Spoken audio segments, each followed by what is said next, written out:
10 years of marriage, and my husband had never once taken me to a party with him. Not until his company's holiday dinner, where I left all the foreign guests speechless by speaking fluently in 8 languages. 10 years.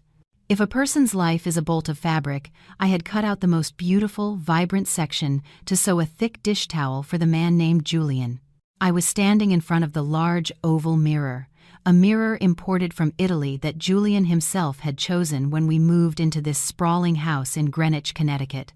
The mirror reflected a 5-year-old woman with a face that still held delicate features but with eyes clouded by resignation. I was wearing a beige, high-necked knit dress that fell below my knees. It was the kind of attire Julian called decent. To me, it felt more like a shroud, wrapping up the last vestiges of my vitality. The bedroom door swung open without a knock. No one ever knocked in this house for the last 10 years. Julian came in, bringing with him a mix of expensive cologne and the cold scent of tobacco. He looked at me, his eyes scanning me from head to toe like a merchant appraising clearance goods. "Are you planning on wearing that rag to the company dinner?" His voice was low, not loud, but each word pierced my ears like a thorn. I lowered my head, my hand fidgeting with a fold in the dress. "I think it's elegant and warm," I mumbled. "Elegant?" Julian let out a scornful laugh. He came closer and adjusted the collar of my dress, but his gesture was so rough it felt like he was trying to strangle me. "You're no different from those fishmongers from the old Fulton Market who hit the lottery. Do me a favor and remember that tonight's dinner is at the Apex Club at 1 Vanderbilt. The guests are all European partners, the elite. If you're coming as an ornament, at least be a decent one. Don't make me look ridiculous for marrying someone from the sticks." I remained silent, a silence I had perfected over 3,650 days. I wasn't always like this. At 25, I had a sharp tongue, capable of debating face-to-face with linguistics professors in 3 languages. I never knew the meaning of the word submission, but 10 years with Julian had meticulously polished me, pruning my thorns, wearing down my edges, turning me into a smooth pebble that stayed wherever it was placed. He tossed a gold-edged invitation and an elongated velvet box onto the vanity. "Wear this necklace, and remember this, Eleanor. Your only mission tonight is to smile, nod, and stay quiet. Above all, do not open your mouth to say anything stupid. Your high school-level English would only give them a reason to laugh at me. Don't embarrass me." He turned and left without waiting for my reply. The sound of his heavy footsteps echoed on the wooden staircase. I picked up the velvet box. Inside lay a dazzling diamond necklace. It was beautiful, but cold.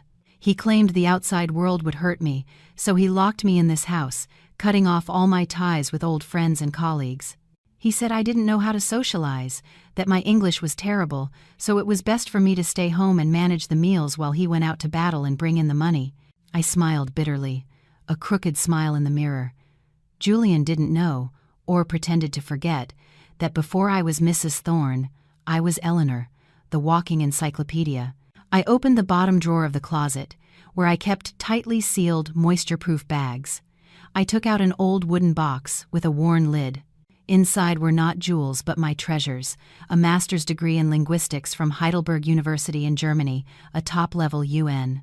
Simultaneous interpreter certification, photos with diplomatic delegations from Japan, Russia, Italy, and my faded ID badge from the NGO to which I had dedicated my youth.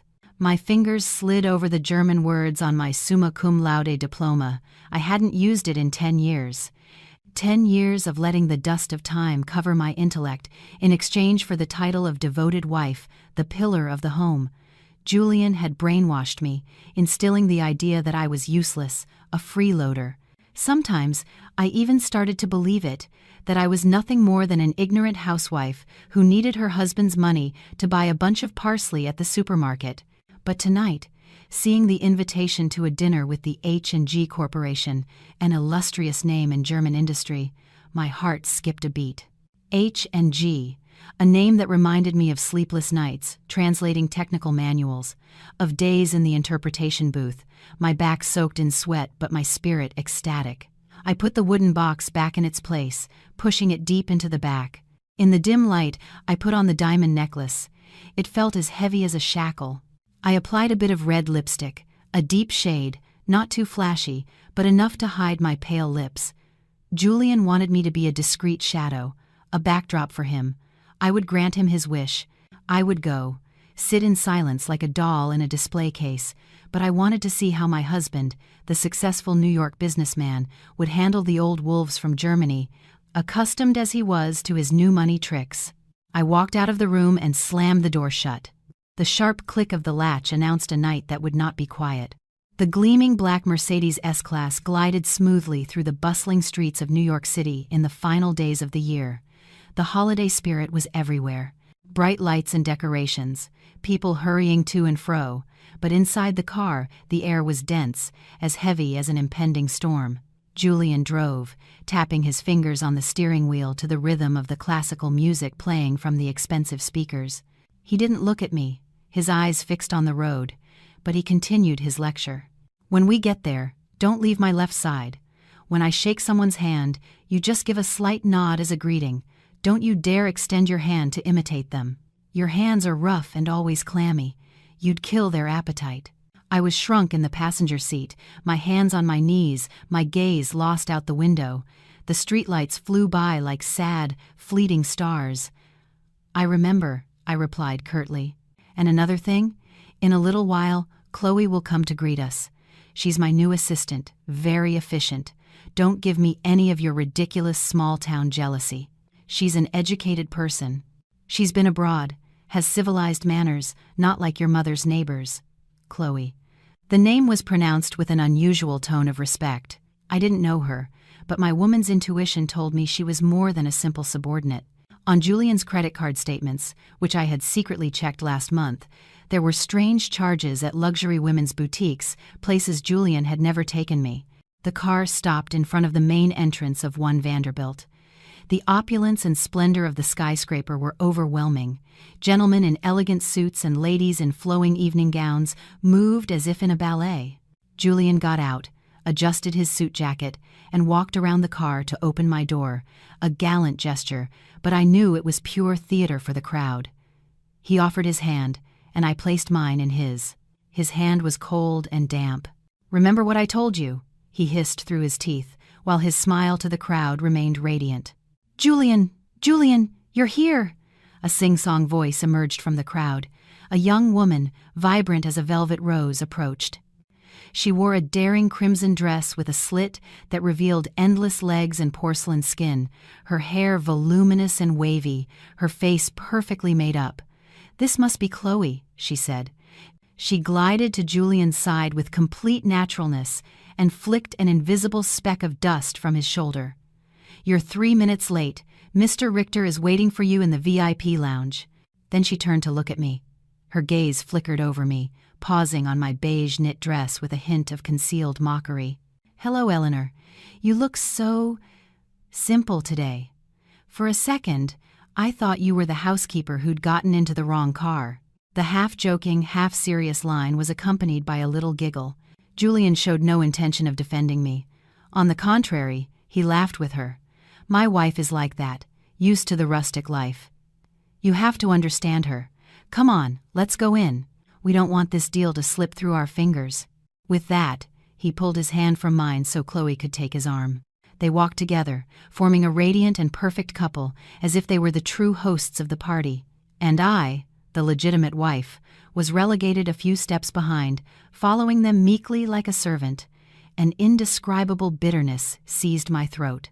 10 years of my youth, 10 years sacrificing my career, 10 years in the background, only to receive this public contempt. We entered the elevator. The confined space reeked of Chloe's cloying perfume. She chattered on, briefing Julian on the situation, peppering her speech with English words pronounced with a pretentious accent. "This deal is super important. Mr. Richter is very tough. We have to be flexible." I huddled in a corner of the elevator, listening to her every word. Deal, tough, flexible basic words she mispronounced, her intonation saccharine, yet Julian nodded in approval as if listening to a divine edict. "Chloe, you're a rock star." Thank God I have you. The interpreter I hired for tonight has me worried.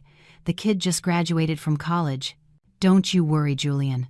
I'm here to support you. My English is good enough for socializing, and for the technical stuff, we have the interpreter. Besides, the important thing is the attitude, you know? The elevator doors opened onto the top floor. A brilliant, golden light flooded everything. The clinking of glasses, the soft music, the murmur of conversations. This was Julian's world, the world he had always been proud of and had forbidden me from entering.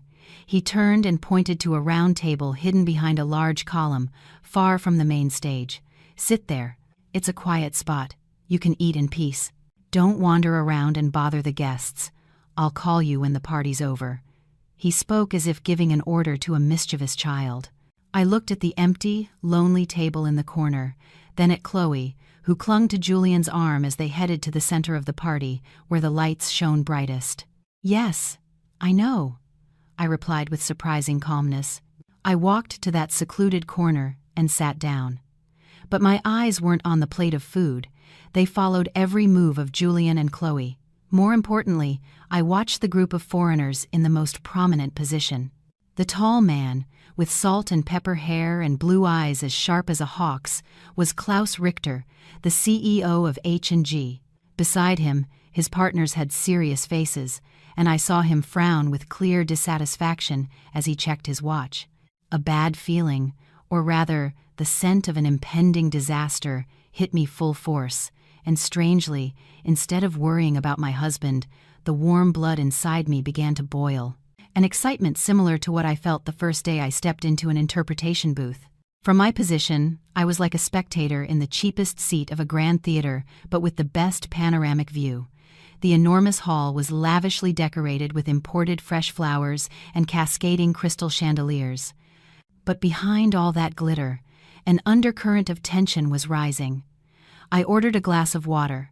The waiter gave me a pitying look, probably thinking I really was a lost country bumpkin. I didn't care. All my senses were focused on the main table in the center, where a crucial negotiation was about to unfold under the guise of an informal dinner. Julian was trying to play his role as host. He talked nonstop, gesturing excessively. He spoke in English, and the young interpreter, a boy with thick glasses and a brow beaded with sweat, struggled to translate into German. I narrowed my eyes. Even in the first few pleasantries, I spotted the problem. Julian said, "We are very honored to have you. We hope this collaboration will be the beginning of exponential growth for both parties." The interpreter translated haltingly, "We are very happy to see you. We hope the cooperation is good." A poor translation, lacking the formality and nuances of respect necessary when speaking with a partner of H&G's caliber. Mr. Richter frowned slightly but nodded politely. He replied with a long sentence, his voice deep and rapid, with the distinct accent of Hanover, considered the cradle of the purest German. "We appreciate your hospitality, but let's get straight to the point. Time is of the essence, and we still have some doubts regarding the patent issue." The interpreter's face drained of color. He turned to Julian and stammered. "He says thanks for the hospitality. He wants to talk business. He says there's a problem with the patent."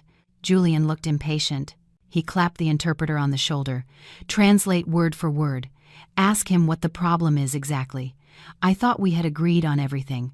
The conversation became disjointed and clumsy.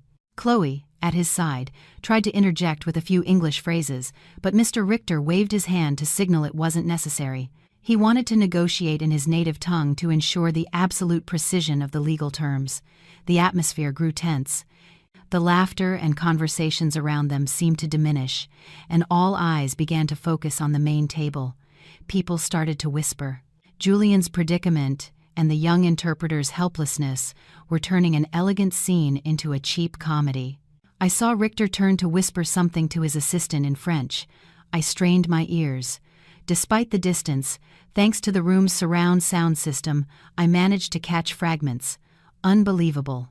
They haven't prepared at all. This is a lack of respect. He was underestimating Julian's company, and worse, he was underestimating the capability of American professionals. The blood rushed to my face, not out of sympathy for Julian, but because my professional pride, the pride of someone who had been at the top, was being insulted.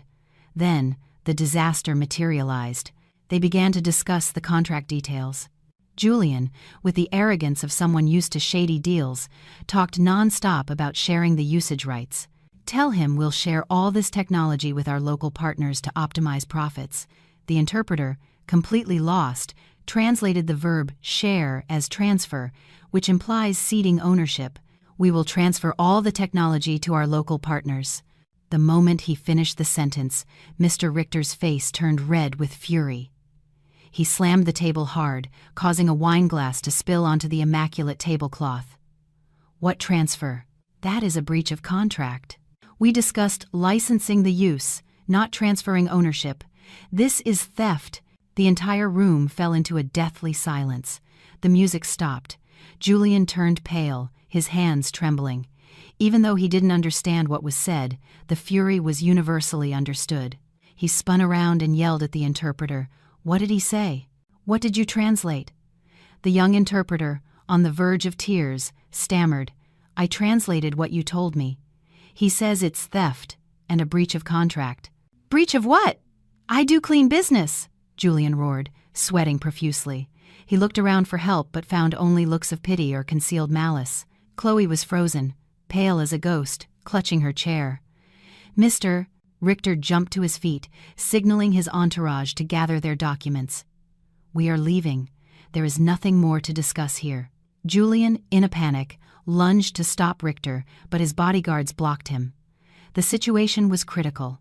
A billion-dollar contract was about to vanish, and the prestige of Julian and his company was about to be buried right there in the Apex Club.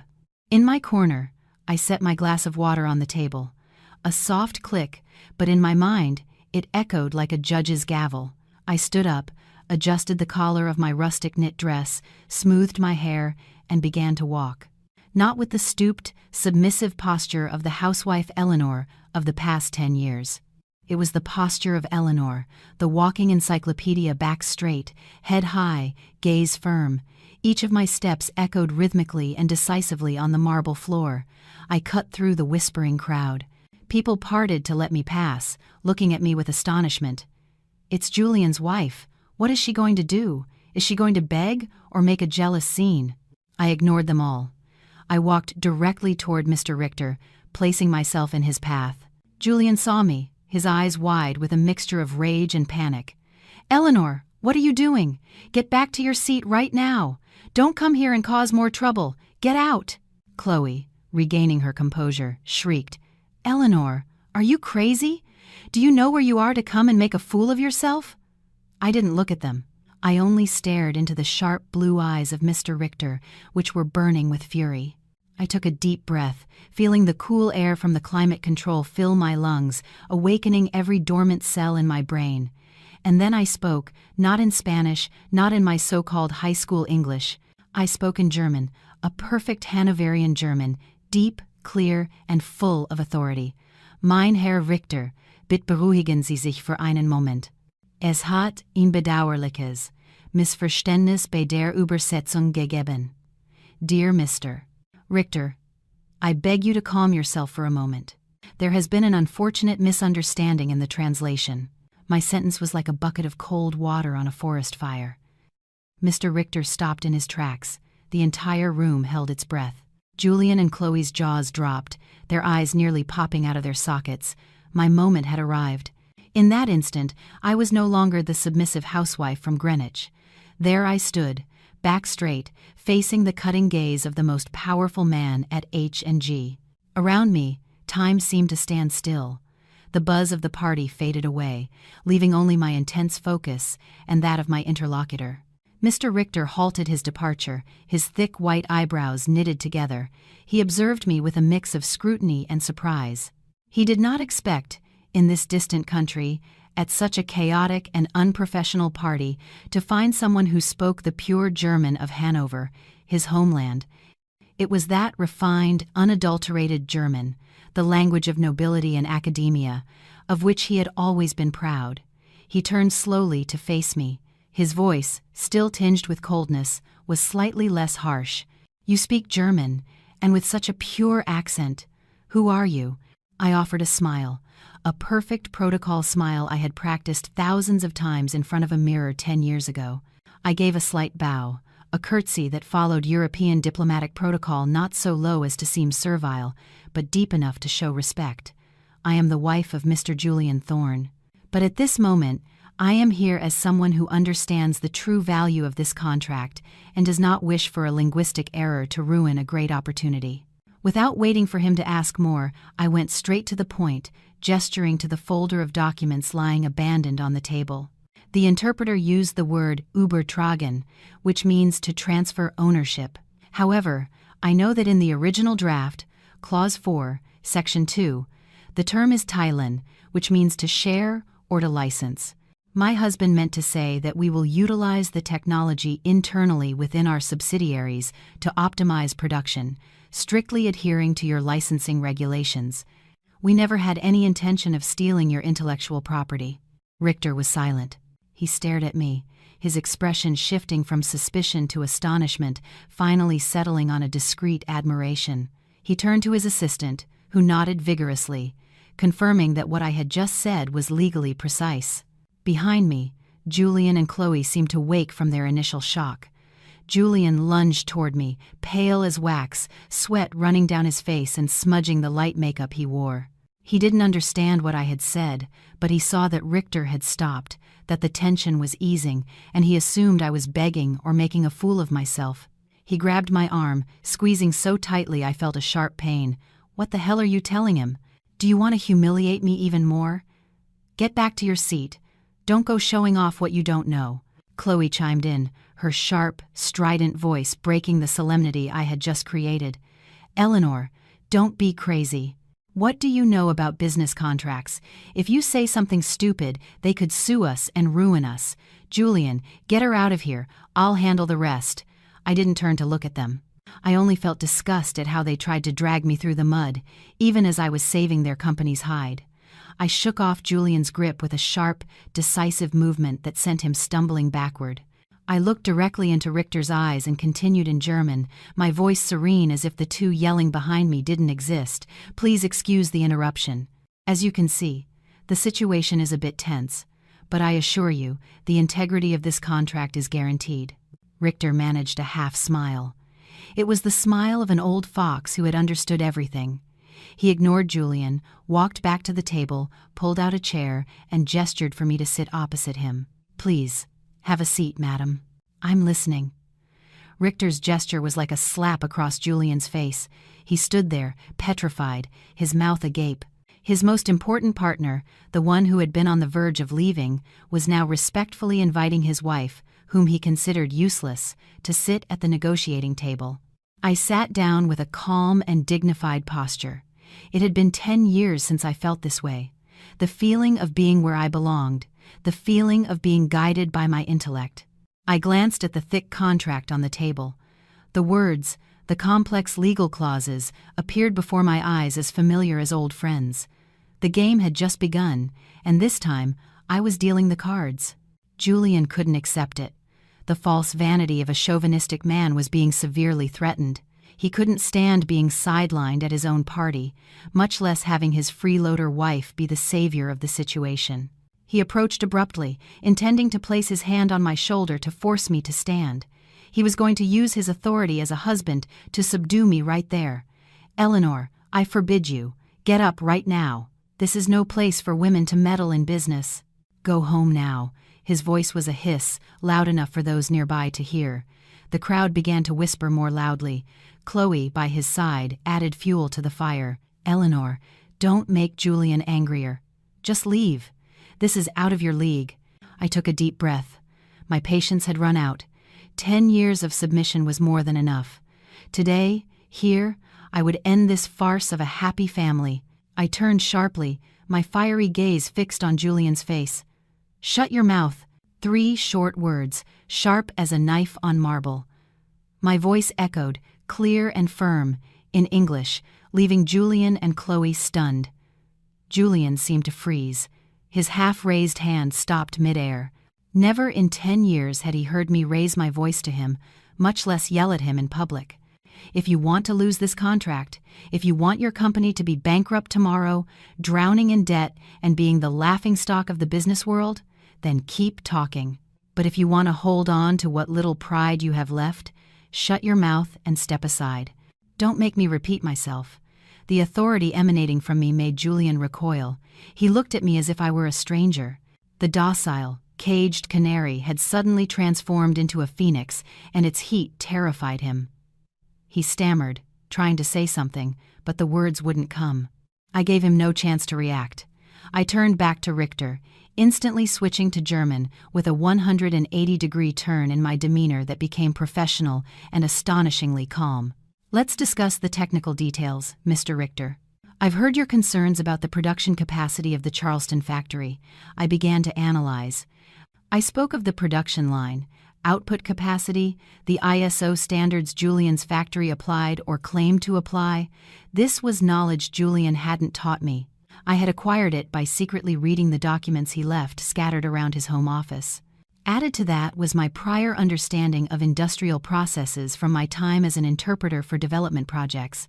I highlighted the strengths Julian didn't know how to present and skillfully downplayed the weaknesses with promises of an improvement plan. I used technical terminology with absolute precision: throughput, yield, quality control. Richter nodded continuously. He took out a pen and began to take notes in his agenda. Interesting, very interesting. Your husband never explained it to me with such clarity. Julian, beside me, looked like a statue with a dumbfounded expression. He didn't understand what I was saying, but he could see Richter's attitude changing. He knew I was achieving what his entire team had failed to do. Chloe, for her part, had an ashen face. She slowly backed away, trying to go unnoticed. I was in control of the game. I was like an orchestra conductor, guiding the emotions and thoughts of my interlocutor at will. Every word I spoke carried the weight of 1,000 pounds. This feeling of power was wonderful. It compensated for 10 years lived as a parasite. 10 years of contempt. I glanced at Julian. He was trembling, not from cold, but from fear. He feared the truth unfolding before his eyes. His wife, whom he had always dismissed as ignorant, was in fact infinitely more competent than him, and my shadow was growing, swallowing his small, pathetic ego. The atmosphere at the negotiating table had warmed up thanks to my intervention. However, not everyone in Richter's entourage was so easily convinced. To Richter's right sat Mr. Dubois, the lead logistics advisor, a middle-aged Frenchman with small eyes and a mocking smile. From the beginning, he had maintained a skeptical attitude. He believed I was simply a lucky wife who had picked up some German somewhere, thrown in as a last resort to save face. He didn't believe a woman, the wife of a director as mediocre as Julian, could deeply understand the international transport system. Just as Richter finished praising me, Dubois interjected sharply. He used neither German nor English. He used French, speaking at the speed of a machine gun. Madame, that all sounds very well, but what about the congestion problem at the Port of New York and New Jersey? Your infrastructure is a nightmare. How can you guarantee our goods won't be stuck there for weeks? Without a logistics solution, this contract is worthless. He deliberately used maritime transport jargon, speaking quickly and slurring his words, intending to test me. He wanted to see me struggle. He wanted to see me forced to ask Julian, who he was sure wouldn't understand either. He wanted to unmask what he considered my charade. Julian, beside me, looked bewildered. He didn't understand a word. He looked at me anxiously, sweat breaking out on his forehead again. He feared I had run out of tricks. But Dubois was mistaken. He had picked the wrong opponent. He didn't know that French was my second most fluent language after German. I had lived in Paris for 2 years. I had worked with the largest shipping companies in Marseille. I turned to Dubois, looking directly into his small eyes with a smile even more arrogant than his. I replied immediately in fluent French, with a perfect Parisian accent down to the last detail. Monsieur Dubois, your concern about New York is entirely legitimate. It's a notorious problem, which is precisely why we won't be going through New York. Dubois froze. He didn't expect such a quick reaction. I continued my attack without giving him time to recover. We will use the port complex of Savannah for the large mother ships. As for inland transport, we already have a preliminary agreement to use direct rail routes, thus avoiding the highway congestion around the major hubs. Furthermore, we will apply the Green Channel Customs procedure for priority goods, reducing clearance time from 48 to 6 hours. Does that answer your question, monsieur? I spoke fluently, laying out each solution with clarity and precision. I didn't just translate. I presented a strategy I had secretly researched after seeing Julian's company constantly fined for delivery delays. I had tried to give him my opinion, but every time I opened my mouth about work, he would cut me off. Women don't know about these things. Now, the knowledge he had scorned was his only salvation. Dubois' face went from arrogance to the deepest astonishment. His mouth hung open, and his pen fell from his hand. He turned to Richter, stammering, "Boss, this lady knows the routes better than I do." Richter let out a laugh, a hearty laugh that echoed through the room. He applauded, a loud applause dedicated only to me. Bravo, magnificent. Those around us, though they didn't understand the content of the conversation, seeing the reaction of the German delegation, began to applaud as well. The applause spread, crackling like a downpour. There I sat, in the midst of the applause and admiration, with a strange calm. I looked at Julian. He stood there, smaller and more pathetic than ever. He looked at me as if I were a monster. In his eyes, there was no gratitude, only fear. He knew that from that moment on, the golden cage in Greenwich could no longer hold me. The entire room seemed to have become my personal stage. Admiration spread from the main table throughout the vast space of the Apex Club. The guests who had previously looked at me with pity now whispered, casting glances of curiosity and respect.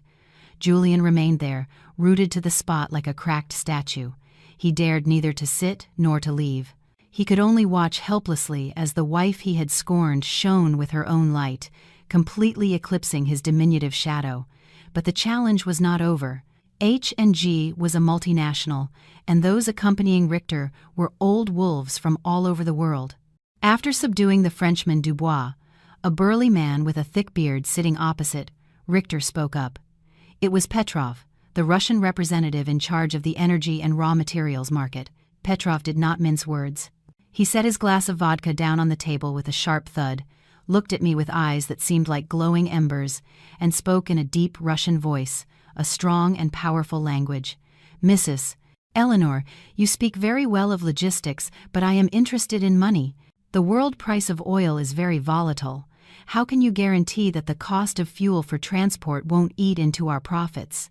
If the price of crude goes up 20% next month, who will absorb that difference? We will not accept that risk." Petrov's question went straight for the financial jugular. It was a problem that stumped many American companies in international negotiations, often leading to massive losses for lack of price hedging tools. Julian, hearing Petrov's brusque tone, turned pale. He turned to me, tried to say something, but held back. He remembered my sharp gaze from before and swallowed his words. I smiled with confidence and calm. I turned to Petrov and answered him in fluent Russian with a perfect Moscow accent, energetic yet sharp. "Mr. Petrov, your concern is entirely justified, but we are not amateurs playing the market. We have already signed hedging contracts to lock in the price of fuel with international financial institutions for the entire next quarter. Even if the price of oil rises by 30%, your transport cost will remain fixed according to the price agreed upon in this contract today. Your risk is zero." Petrov was stunned for a second, then burst into a thunderous laugh. He gave a thumbs up and nodded repeatedly. "Very good. A woman who understands financial derivatives. I like the way you do business." Without giving time for the tension to dissipate, Mr. Tanaka, the Japanese strategic market advisor who had remained silent and observant, adjusted his glasses. He was known for being meticulous and reserved. Tanaka didn't ask about technology or money. He asked about culture and people, the key factor for entering the Asian market. He spoke in Japanese, his voice soft but firm. "Eleanor-san, H&G wants to expand in Southeast Asia, but we fear that cultural differences will be an obstacle. What strategy do you propose for a German industrial product to integrate into the local market without losing its identity? It was a question of business philosophy. An inadequate answer could sound empty. I turned to Tanaka, bowing my head in the Japanese manner with respect. Tanaka-san, as the American proverb says, when in Rome, do as the Romans do. We will not rigidly sell a German product. We will sell a locally adapted German solution. We will create a team of local engineers trained with German discipline, but with a deep understanding of local consumer habits. It will be a fusion of the samurai spirit and German tank-like precision. Harmony, not imposition. Upon hearing this, Tanaka's eyes sparkled behind his glasses. He clasped his hands and returned the bow, an uncommon gesture for proud Japanese businessmen towards foreign women.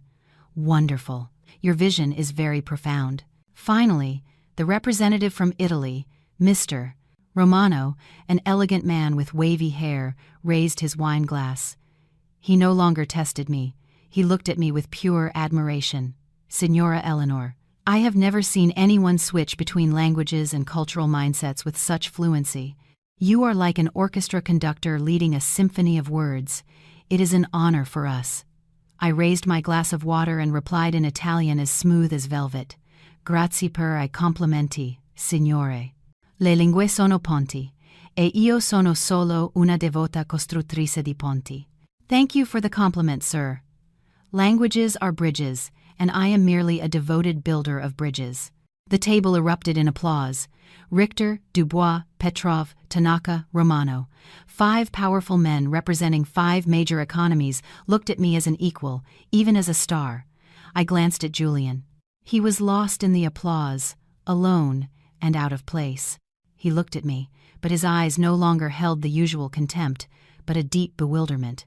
He realized that the cage he had so carefully built over 10 years, I had shattered with a few sentences. The dinner came to an end, but the outcome was completely different from the script Julian had imagined. Richter stood up and fastened the button of his jacket. He signaled to his assistant to bring the official contract. It was the moment that would decide the survival of Julian's company, the moment he had waited for all year. The assistant placed the leather folder on the table and opened it to the last page, where the signature lines awaited. A Mont Blanc fountain pen, black and shiny, rested beside it. Richter picked up the pen but didn't sign immediately. He turned to look at me with deep respect. Mrs. Eleanor, I must confess something. Before this dinner, my intention was to cancel the collaboration. I didn't trust your husband's management capabilities, and the initial lack of professionalism reinforced that decision. Richter's direct words startled Julian. Beside me. He clasped his hands, his palms soaked with sweat. Chloe, huddled behind him, dared not look up. Richter continued, his voice echoing in the room. But you have changed everything.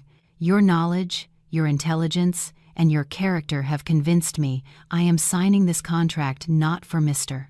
Thorne's company, but because I trust you. I believe that with your involvement, this project will be a success.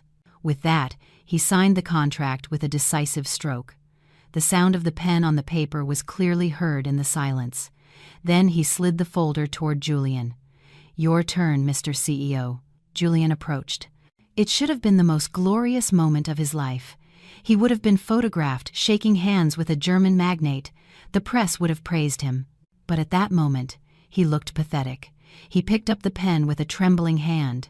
He knew his signature was a mere formality, that his value in his partner's eyes was now 0. They were signing because of his wife, the woman he considered useless. He signed with a clumsy, shaky script, far from his usual arrogant and confident strokes. As soon as he put down the pen, the flashes from the photographers Julian had hired began to go off, but ironically, the lenses were not aimed at him. They were aimed at me and Richter as we shook hands. The next day's cover photo would be of a woman in a simple beige knit dress, standing proudly next to a German industrial tycoon, with Julian as a blurry shadow to the side. Chloe, seeing that everything was decided, tried to salvage some of her image. She sidled up to Richter with a manufactured smile and extended her hand. Mr. Richter, I'm Julian's personal assistant. It will be a pleasure to assist you in the future. Richter didn't even look at her. He turned and took a black, gold-edged business card from his pocket. He presented it to me with both hands. "Mrs. Eleanor, this is my personal card.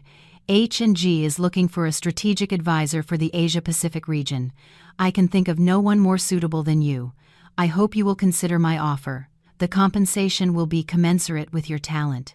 I assure you, it is a figure your husband wouldn't dare dream of in his entire life." I took the card. It felt heavy in my hand, not because of its material, but because of the weight of opportunity, of freedom. "Thank you, sir. I will consider it seriously," I replied. Julian was petrified. He heard every word: strategic advisor, Asia-Pacific region, a salary beyond his wildest dreams. Those words were like sledgehammers against his ego.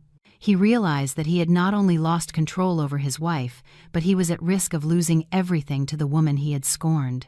The signing ceremony ended. The guests moved to the cocktail area for dancing and socializing.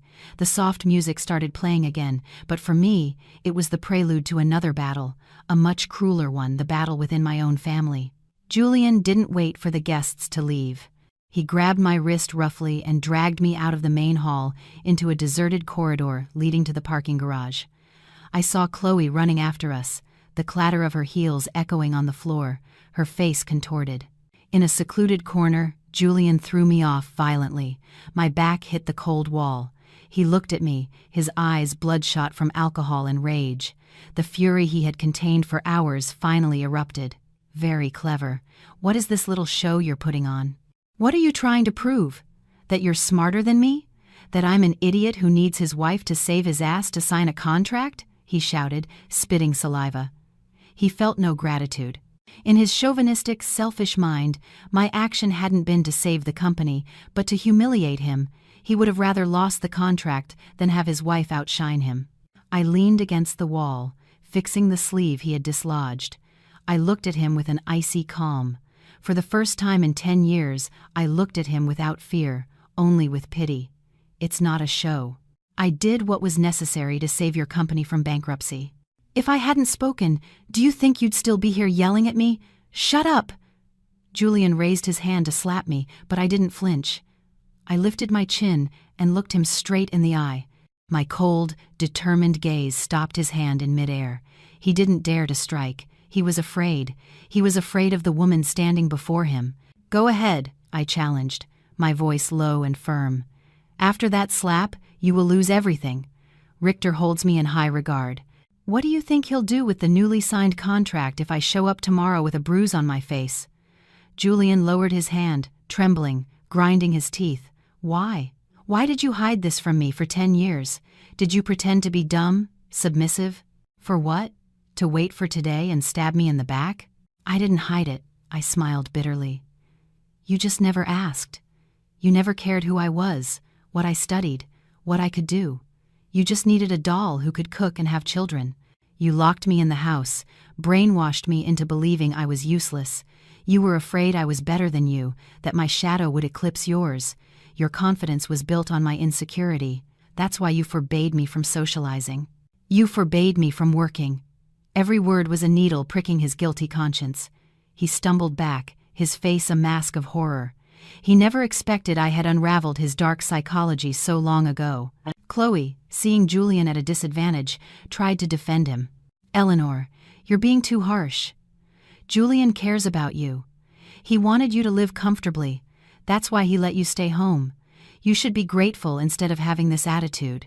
"You shut up too!" I cut her off, not even deigning to look at her. "This is between my husband and me. It's none of the business of a secretary who is also his mistress." Chloe was speechless, her face flushing as her secret was revealed.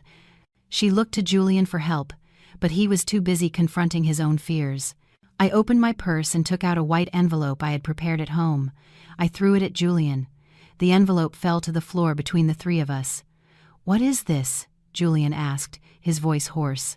"The divorce papers. I've already signed them." The world seemed to explode. Julian looked from the envelope to me. He couldn't believe what he was hearing. His submissive wife of 10 years dared to ask him for a divorce. "Are you crazy? Who do you think you are to leave me? If you walk out of my house, what will you live on? Are you going to eat rocks? Who am I? You just saw it at the party? I managed a half smile. And I didn't come here tonight to save you. I came to reclaim what is mine. This stage is mine, and from now on, you are my past. With that, I turned and walked away. I left the hotel directly and hailed a cab. I didn't look back. Behind me, Julian's shouts and Chloe's sobs faded into the bright New York night. In the cab, I rolled down the window, letting the night wind hit my face. It was cold but incredibly refreshing. I filled my lungs with the air of freedom. 10 years of captivity were over. The phoenix had truly risen from the ashes. I returned to the house in Greenwich after 2 a.m. The large house was steeped in silent darkness, but that silence no longer scared me. For me, it was now just a temporary stop before starting a new chapter. I didn't turn on the main light, only the dim glow from a night lamp guided me. I went straight to the bedroom, the cell that had imprisoned my youth for a decade. I pulled a large suitcase from the top of the closet. The sound of its wheels on the wooden floor was the sound of farewell. I began to pack my things. There wasn't much. 10 years as a rich man's wife, yet my personal belongings amounted to a few sets of old clothes Julian allowed me to wear, the books in other languages I bought secretly and kept under the bed, and most importantly, the wooden box with my diplomas and certificates, the only proof that I once lived a brilliant life. I left everything Julian had bought me, the expensive jewelry he forced me to wear for appearances, the designer bags I never chose. I arranged them neatly on the vanity, as if returning the props from a role I had grown tired of playing. The next morning, just as the first rays of sun peeked through the window, the familiar roar of a car's engine sounded in the driveway. Julian was back. I heard his hurried footsteps on the stairs. The bedroom door burst open. Julian appeared, looking more pitiful than ever. His jacket was wrinkled, his shirt unbuttoned, his tie crooked, and his eyes red from insomnia and alcohol. Seeing me zipping up the suitcase, he lunged forward and grabbed my hand, his voice broken with panic. "Eleanor, what are you doing? Where are you going?" I pulled my hand away and continued my task coolly. "Where I'm going is none of your business. The divorce papers are on the table. Sign them, and I'll see you in court." Julian stared at me, dumbfounded. He saw no submission or fear in my eyes, only a wall of ice. He knew this time it wasn't a threat. He knelt and hugged my legs, the cowardly act of a loser trying to cling to his last vestige of power. "Eleanor, I was wrong. I was drunk yesterday. I spoke without thinking. Forgive me. We've been married for 10 years. How can you leave me over something so silly?" "Something silly?" I laughed bitterly. "You call 10 years of contempt, confinement, and betrayal something silly?" Julian looked up, his face contorted in an attempt to look pitiful. "I know I was wrong, but everything I do is for this family. I work so hard, I'm under so much pressure. That's why sometimes I come home irritable. You have to understand me. Look, in all of New York, no one lives as well as you do. A luxury house, everything done for you, no worries about money. If you leave me, how will you survive?" He still used that condescending, paternalistic tone.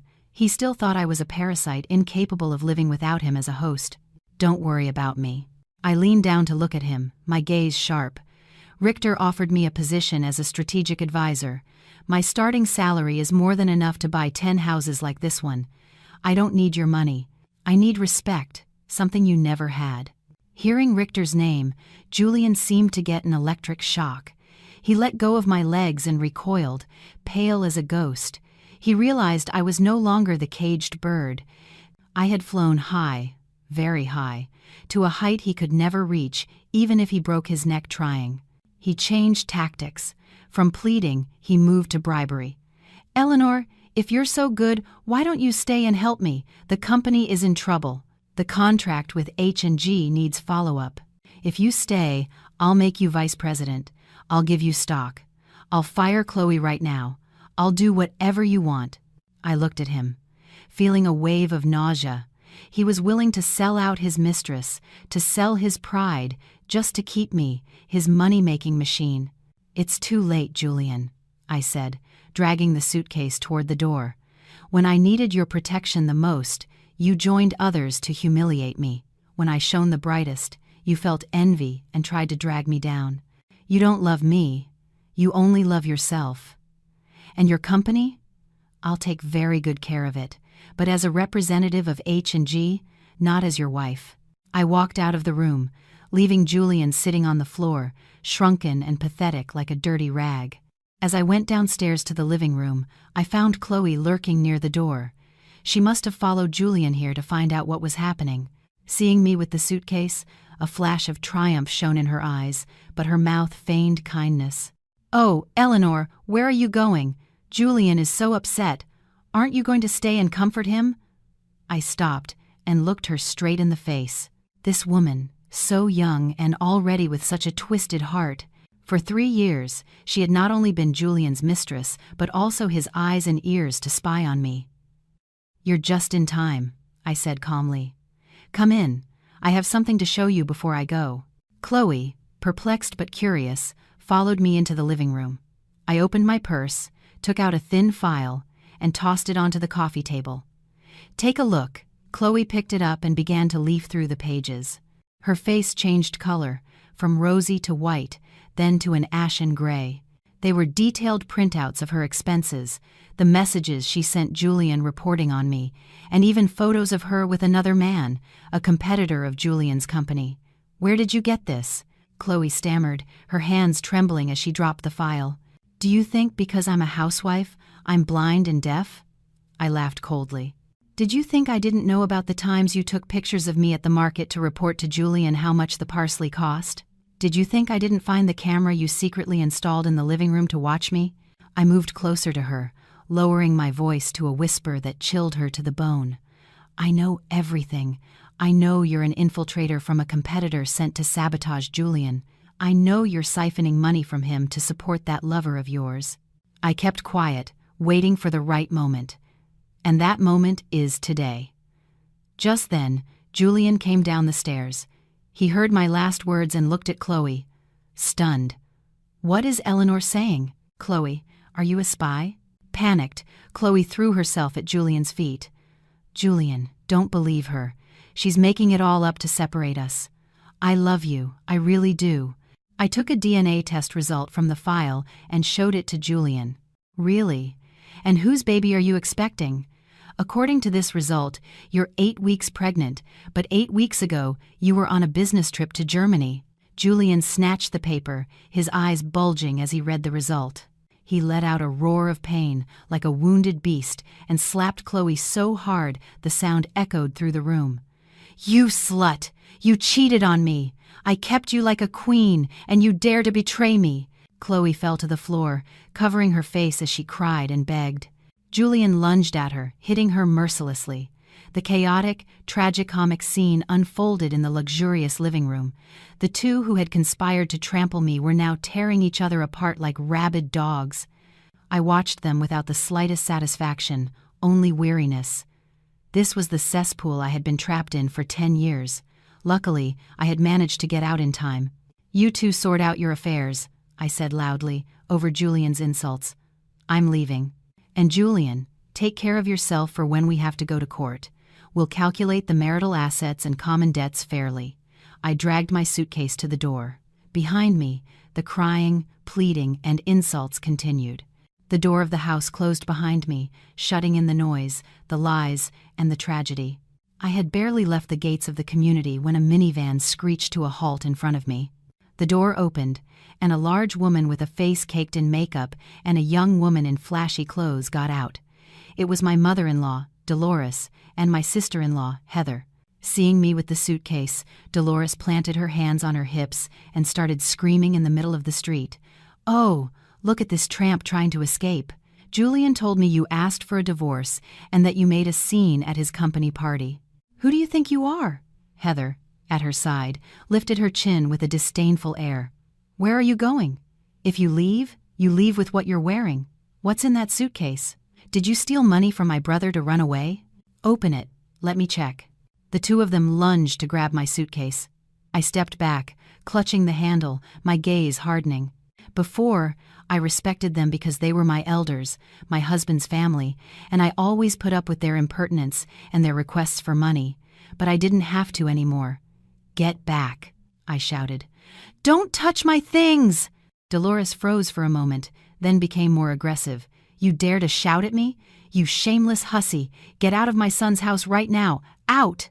I'll tell Julian to divorce you and throw you on the street with nothing so you can starve to death." "That's right," Heather added. "This house was bought with my brother's blood, sweat, and tears. You're just a freeloader. You have no right to take even a pin." I let out a laugh that stunned them. I put the suitcase on the ground, opened the outer pocket, and took out a plastic folder containing an official document. I held it up high, letting the sun glint off it. "Look closely. What is this?"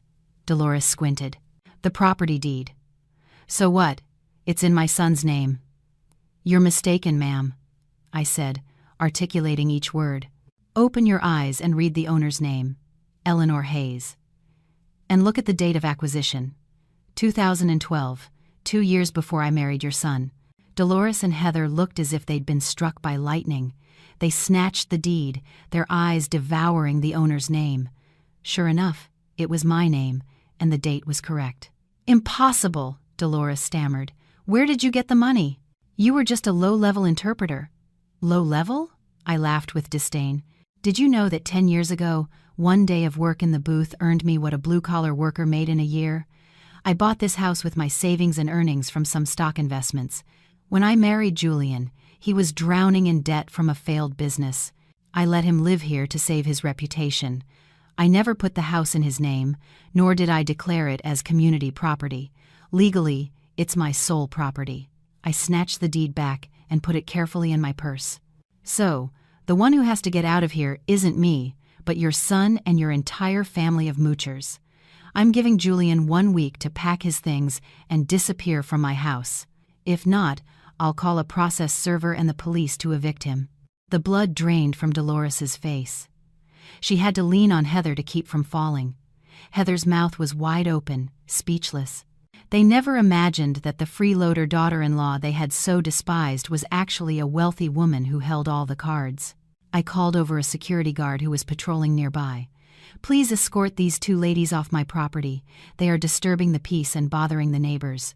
The guard nodded and approached Dolores. "Please, ladies, you need to leave. Don't make us take further action." I dragged my suitcase to the exit and got into the waiting taxi. In the rearview mirror, I saw Dolores sitting on the ground, crying and wailing, while Heather frantically called Julian. The war over assets had ended before it began, because I always had the most powerful ace up my sleeve: my financial independence and autonomy. The taxi took me to a 5-star hotel in Midtown Manhattan. I didn't choose it for extravagance, but to remind myself of my true worth. I deserved to enjoy the best services, to live in the most distinguished space, something I had denied myself for 10 years. As soon as I got to the room, my phone buzzed, an unknown number from Germany. I took a deep breath and answered. "Hello, this is Eleanor." On the other end, Richter's deep, familiar voice. This time he spoke in English, likely for international professional courtesy. "Hello, Mrs. Eleanor. This is Klaus Richter. I apologize if I'm disturbing you at this hour." "Not at all, sir. I was expecting your call." "Excellent. My secretary has just sent the draft of the employment contract to your email. We are very interested in you accepting the position of Senior Strategic Advisor for Southeast Asia. Your first task will be to review the entire collaboration process with our partners in the United States, starting with Mr. Thorne's company." I smiled. Richter was an old fox. He wasn't just hiring me for my talent. He wanted to use me as a sharp sword to excise the tumors from his network of partners. And he knew that no one knew the ins and outs of Julian's company better than I did. "I accept," I replied firmly, "but I have one condition. I want full decision-making power in the audit and management of infringements, regardless of who the partner is, including my husband's company." "That is exactly what I expected from you, Eleanor. I need absolute transparency. Welcome to H&G. I hung up and fell back onto the plush bed, a sense of relief washing over my body. It was done. My future was decided. A brilliant future, full of power. I got up and went to the bathroom. I looked at myself in the mirror. The long hair tied back in a ponytail was boring. My face was pale and lifeless. I needed a change. That afternoon, I went to the most famous salon in the city. I asked them to cut my long hair into a shoulder-length bob, dyed an elegant hazelnut brown.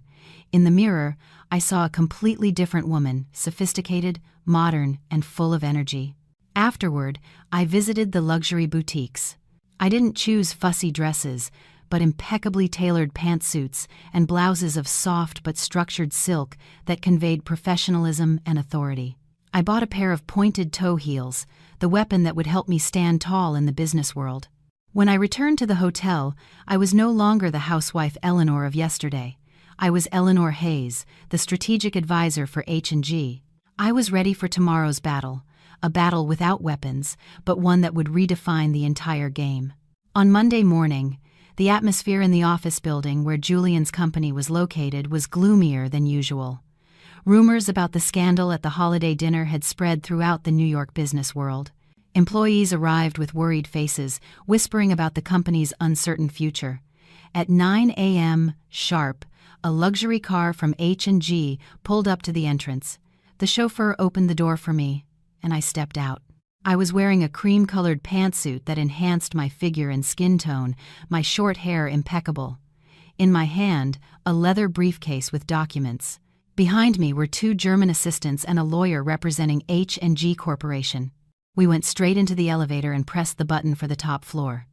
When the doors opened, the receptionist saw me, and her jaw dropped. She stammered, trying to greet me as she always did. "Hello, Elle," but my commanding presence stopped her. "Inform CEO Julian Thorne that the delegation from H&G has arrived to discuss the contract execution procedures," I said coldly. Yes, ma'am." The receptionist nervously picked up the phone. Without waiting for her to finish, I signaled to my team to proceed directly to the main boardroom. I knew that at this hour, Julian was in his weekly meeting with the department heads. I pushed open the door to the room. The murmuring inside ceased abruptly. All eyes were fixed on the entrance. Julian was standing at the head of the table with a marker in his hand, pointing at a whiteboard. He looked gaunt and exhausted. Chloe was sitting in a corner, her face swollen, trying to hide a bruise on her cheek with a thick layer of makeup. When they saw me, they both flinched as if they had seen a ghost. "Eleanor, what are you doing here?" Julian asked, his voice hoarse but trying to maintain a tone of authority. "This is an internal meeting. If you have no business here, get out." I didn't answer him. I walked to the empty chair opposite him, the seat reserved for the strategic partner. I placed my briefcase on the table calmly. I sat down, crossed my legs, and leaned back comfortably. "I'm not here as your wife, Mr. CEO." I emphasized the last 2 words with irony.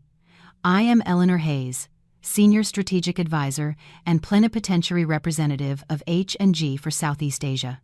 I signaled to my assistant to place my business card and the power of attorney signed by Richter on the table, sliding them toward Julian. Julian picked up the paper with a trembling hand.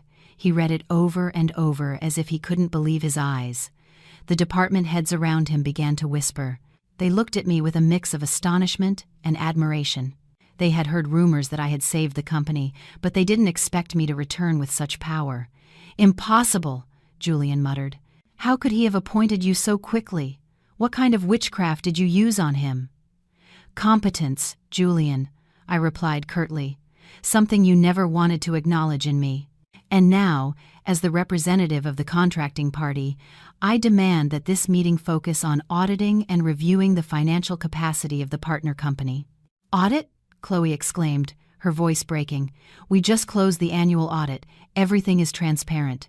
Whether it's transparent or not, we'll soon see." I stared hard at Chloe with a sharp gaze. "I've hired one of the Big Four for an independent audit. They are already waiting in the accounting department. I hope you have all the receipts prepared, especially for the representation and travel expenses you are in charge of." Chloe turned pale, and her pen dropped. She knew exactly what I was referring to. The amounts she had diverted for her personal expenses, the fake invoices, everything was in my crosshairs. Julian slammed the table. "You're trying to corner me. Do you want to destroy this company?" "I'm not destroying it." I stood up, placing my hands on the table and leaning toward him. "I'm saving it from the parasites that are corroding it. H&G doesn't work with fraudulent partners. If you're clean, you have nothing to fear. If you have something to hide, you'd better be prepared." The room fell silent. No one dared to breathe. The power had completely shifted. The woman who was once considered useless now held the fate of the entire company in her hands. The audit lasted for 3 tense days. Under my direction, the team of professional auditors scrutinized every corner of Julian's company's accounting. I didn't rely just on the numbers. I relied on my prodigious memory of the times Julian had revealed details in phone calls at home, of the times Chloe had brought documents for him to sign and I had glanced at them secretly. I knew exactly where they hid the slush funds. I knew which shell companies they used for tax evasion. On the 4th day, in the afternoon, I called an emergency meeting with the company's board of directors, including the non-family shareholders. Julian and Chloe were summoned to provide explanations. I threw a thick dossier in the middle of the table. Ladies and gentlemen of the board, we have the results of the audit. The situation is much worse than we imagined. I projected eloquent charts and figures on the screen. First, CEO Julian Thorne and the head of accounting, Chloe's accomplice, conspired to falsify more than 50 raw material purchase contracts with shell companies in the names of their relatives. The total amount diverted amounts to over $20 million in the last 3 years. A murmur of astonishment swept through the room. The shareholders turned to look at Julian with fury. He kept his head down, sweating profusely. Second, I continued in a voice of steel. Miss Chloe, as the CEO's assistant, overstepped her authority to approve numerous personal expenses as if they were company expenses, from luxury travel and designer shopping to supporting a lover, all recorded as corporate expenses. I projected invoices from 5-star hotels, receipts for Hermes bags, and photos of her vacations with the other man that I had compiled. Chloe shrieked, covering her face. "Turn that off! You're violating my privacy." "Privacy?" I laughed coldly. "When you use shareholder money for your games, you lose that right. This is embezzlement." I turned to the shareholders. As the representative of H&G, I declare that we will suspend all collaboration and cancel the contract if the current management is not removed and held legally accountable. We cannot allow our brand to be tarnished by fraudsters. Mr. Gaston, a major and highly respected shareholder, stood up and pointed at Julian. "Julian, I trusted you. And you dare to do this to us? Do you take us for fools?"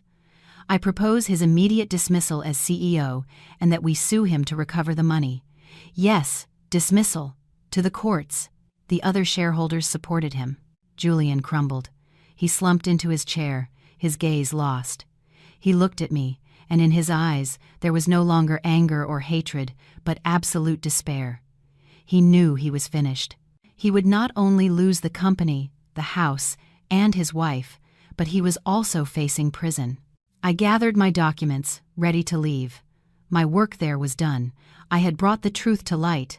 I had obtained justice for myself and for everyone he had deceived. As I walked past Julian, I stopped and said in a low voice, "You see, Julian? Without me as your support, you are nothing but a failure. You broke your own plate of food. Don't blame anyone but your own greed and stupidity."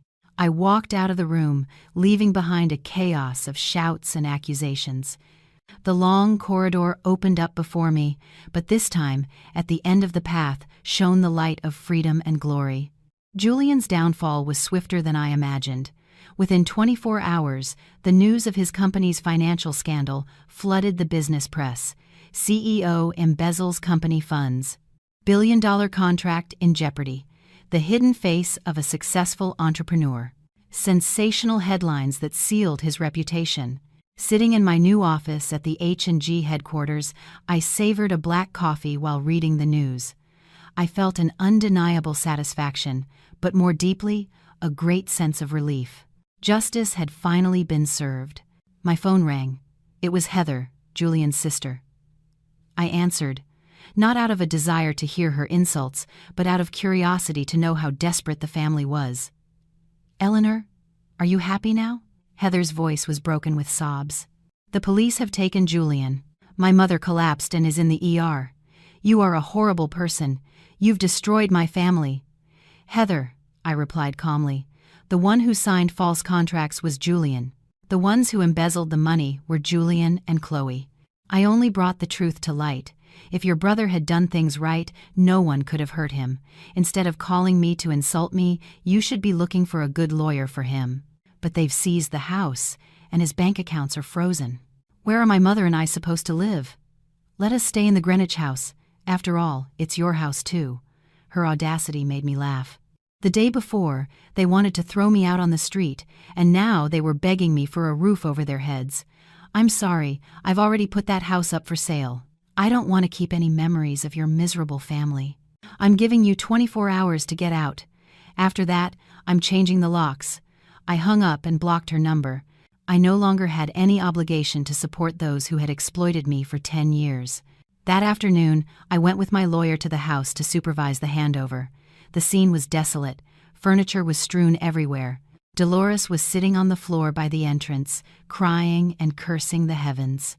Heather was packing clothes into boxes while arguing with several creditors who were surrounding the gate. Seeing me get out of a luxury car, Dolores lunged to attack me, but the bodyguard stopped her. "Give me back my son, you wretch! Ever since you came into this family, it's been nothing but bad luck." I looked at her coldly. "The bad luck is that your son is incompetent and greedy. You spoiled him, tolerated all his vices, and now you blame me. The only one who has harmed him is you." I signaled to my lawyer to proceed. Piece by piece, the family's belongings were brought out to the street. The sofa where Julian watched TV, the tea set Dolores used to show off to her friends, it all now lay in a pile like scrap. When the gate closed, I handed the keys to the real estate agent. "Sell it as soon as possible, at any price." I turned and walked away, leaving behind the house that was once my personal hell without the slightest hint of nostalgia. A month later, the trial was held. I was called as the primary witness. Julian in the defendant's box looked like a ghost. He had lost a lot of weight, his hair had turned gray. He wore a prison uniform, his eyes sunken and lifeless. When I entered the courtroom, a flash of belated regret shone in his eyes, but it was quickly smothered by humiliation. Chloe was there too, beside him. She no longer had her arrogant air, her face pale and makeup-free, her eyes swollen from crying. The trial began. The evidence I provided was so overwhelming that Julian's lawyer could barely defend him. Every act of embezzlement, tax evasion, and creation of slush funds was exposed. When it was my turn to testify, Julian's lawyer tried to attack me, suggesting I had acted out of personal revenge. "Mrs. Hayes, is it true that you were aware of these irregularities for some time but remained silent, waiting for the moment to get revenge on Mr. Thorne?" I looked him straight in the eye and answered with a clear voice. "I remained silent because I hoped my husband would come to his senses.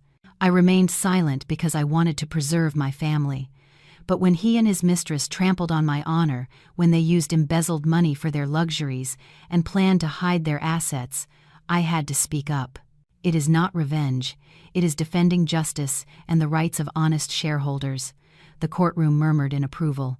My firm words dismantled all the defense's arguments. At the end of the trial, Julian was sentenced to 12 years in prison and ordered to return all the money. Chloe received 7 years for complicity and embezzlement. All of Julian's assets were confiscated. As they led him out of the courtroom, he passed by me. He stopped for a moment and mumbled, "I'm sorry." I didn't look at him. I only replied in a low voice, "You don't owe me an apology. You owe it to yourself for not having lived a decent life." The police van drove away, taking the 2 people who had sown chaos in my life. I watched them go, feeling incredibly light. A dark chapter had closed forever. After the trial, I threw myself into work. As a strategic advisor, I traveled constantly between Germany, Singapore, and the U.S. Long flights and intense meetings kept me busy, helping me to heal. One rainy afternoon, I received a message from an unknown number. "Eleanor, it's Heather. I know I have no right to contact you, but my mother is dying in the hospital. She wants to see you one last time." I almost deleted the message, but my conscience wouldn't let me. After all, she was my mother-in-law for 10 years. I asked the driver to take me to the hospital. Dolores was in the ICU, connected to countless tubes. The stroke she suffered after losing the house and seeing her son in prison had devastated her. Heather, at her side, thin and hollow-eyed, was feeding her a watery soup. Seeing me, she stood up, her head bowed. "Eleanor, thank you for coming." I placed a fruit basket on the table and approached. Dolores opened her tired, glassy eyes. Seeing me, she tried to move her lips, and tears rolled down her wrinkled cheeks. "Eleanor, I was wrong." Her voice was a faint whisper. "Forgive, Julian. Forgive me." She tried to reach for my hand but lacked the strength. I looked at the woman who was once arrogant and cruel, now bedridden and helpless. I felt a pang of compassion. "Rest. Don't speak," I said softly. I didn't answer her request. I just gave a slight nod. Forgiveness. Perhaps I had already done it. Holding a grudge would only hurt me. I was letting them go, not because they deserved it, but because I deserved to be at peace. I turned to Heather and took an envelope from my purse. "Here. This is to help with the hospital expenses. Take care of her. I won't be back." Heather took the envelope and burst into tears. "Thank you, Eleanor. I'm so sorry. We were horrible to you." I left the room. The rhythmic beep of the heart monitor faded behind me. Outside, the rain had stopped. The puddles reflected the streetlights. I took a deep breath of the damp air, feeling my soul cleansed. My divorce was processed quickly. With Julian in prison, there were no disputes over assets, as his had been confiscated and mine were my sole property. The day I received the decree, I went alone. The judge handed me the document with the official seal. "Congratulations, ma'am. You are legally a free woman." I held the paper, looking at it. It was just a piece of paper, but it ended 10 years of my youth, 10 years of tears, and it was my passport to a new life. As I left the courthouse, the bright New York sun blinded me. I looked up at the blue sky, feeling an absolute sense of freedom. No one would ever tell me what to wear, what to say. No one would ever call me useless again. I took out my phone and called Richter. "Sir, my personal matters are resolved. I'm ready to take up my new position at the Berlin headquarters next month." "Fantastic, Eleanor. We're waiting for you. There's a seat on the global board of directors reserved for you." I smiled and put the phone away. Berlin, Heidelberg, the cobblestone streets, the old oak trees, the university classrooms where I once dreamed. I was about to go back to where it all began. But first, I had one last thing to do. I went to visit Julian in prison. Sitting across from me, separated by a glass partition, he looked like he had aged 10 years. He didn't dare to look me in the eye. "I'm moving to Germany," I told him. He nodded slightly. "Congratulations. You deserve it. I came to say goodbye and to thank you." He looked at me, surprised. "Thank me? For what? For ruining your life?" "No. Thank you for showing me the depths of suffering so that I could appreciate my own worth. Without your oppression, perhaps I wouldn't have had the strength to rise like this. It was the most expensive lesson of my life." I stood up and placed my hand on the glass. "Goodbye, Julian. I hope you reform yourself. I hope that the day you get out, you are a different person." I turned and walked away with a steady stride. Julian followed me with his gaze, tears rolling down his cheeks. He understood that he had forever lost the most valuable thing in his life. 1 year later. Berlin, Germany. The auditorium of the International Congress Center was packed. Thousands of entrepreneurs, politicians, and activists from around the world had gathered for the Global Women Leaders Forum. I was on stage, under the spotlight. I wore an elegant silk dress by a Spanish designer in a deep blue. In a sea of dark suits and Western evening gowns, my attire stood out as a symbol of elegance and strength. The microphone came on. I smiled at the audience. "Ladies and gentlemen, my name is Eleanor Hayes, Executive Vice President of Strategy for H&G Corporation." Applause thundered. I began my speech, not with economic theories, but with my life story. I spoke of the 10 years trapped by prejudice, of the days when I forgot who I was, and of the moment I decided to reclaim my voice using language, my most powerful weapon. Many people ask me what the secret to success is.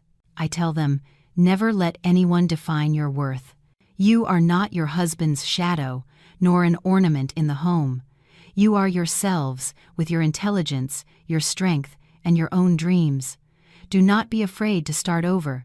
Sometimes, A collapse is the beginning of an even more brilliant rebirth. The speech ended with a thunderous standing ovation. Many people were on their feet, their eyes moist. Richter came onto the stage and handed me a bouquet of flowers. He hugged me and whispered, "I am so proud of you, Eleanor."